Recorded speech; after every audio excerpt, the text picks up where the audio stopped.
Most organizations today find themselves under pressure from, well, three distinct places at once.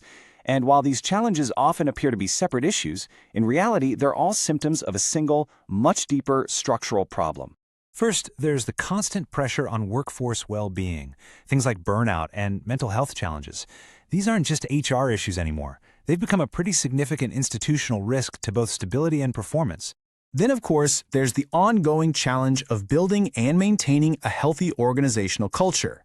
In this era of remote work and pretty rapid social change, making sure that values are aligned and the culture is truly inclusive, well, it's become profoundly more complex. And third, there's the ever-increasing strain from emerging technologies, AI and advanced data systems. They promise so much efficiency, right? But they also open up new ways for harm to occur and present these complex ethical dilemmas that, frankly, most institutions just aren't equipped to handle yet. So, these aren't isolated problems that you can solve with separate, siloed initiatives. They all stem from a single, foundational weakness, a real lack of deliberate institutional architecture. The pattern we see over and over is this: deploy solutions first.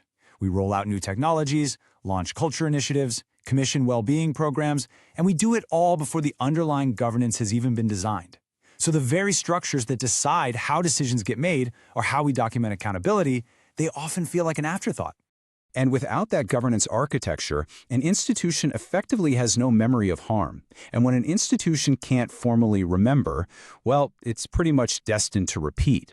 This creates a really dangerous gap in its ability to learn from its own past and evolve responsibly. And this right here reveals a critical flaw in how we think about accountability systems. They are almost always built to record action, what was launched, what was built, what was deployed. But very few are designed to formally record intentional inaction, the decision to refuse or hold back, and the reasons for that restraint. And that is the institutional memory gap. So to address this, we really have to shift the fundamental logic of governance itself. The framework we call liberation intelligence term offers this new approach. It's about moving the focus away from a constant cycle of reactive fixes and towards the practice of building proactive institutional architecture from the ground up.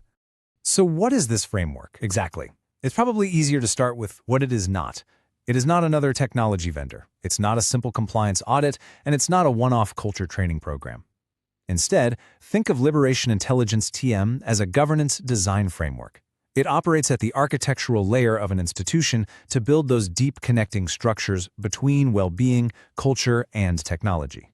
At its core is a really fundamental shift in logic. The legacy approach has always been, we build unless it's proven harmful, often, long after the damage has been done. The new logic completely reverses this burden of proof. It says we refuse deployment unless a system can be proven to be non-extractive, and that just means it doesn't extract value from people without their consent and is demonstrably beneficial right from the outset. The goal, therefore, is very clear and direct: to equip institutions with the architecture they need to make decisions that aren't just convenient for today, but that remain sound and, importantly, defensible for years to come. Now, to make this new logic actually operational, you need a new kind of instrument. Because one of the most consequential decisions an institution can make is sometimes the decision not to deploy something new.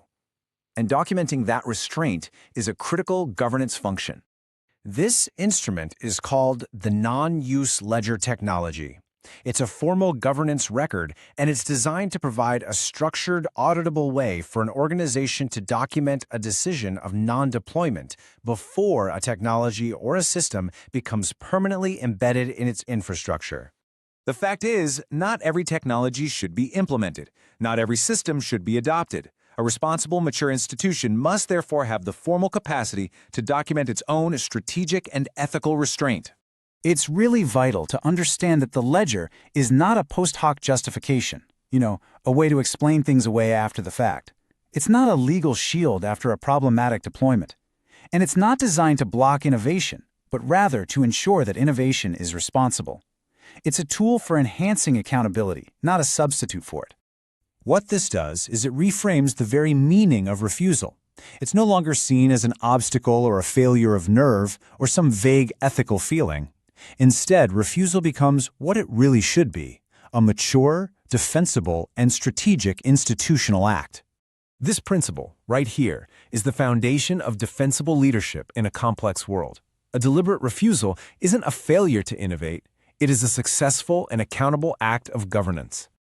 So this framework helps institutions navigate the immense structural strain they face across culture, well-being, and technology. And it achieves this not by trying to accelerate change, but by intentionally slowing systems down just long enough to allow for deliberate and thoughtful governance.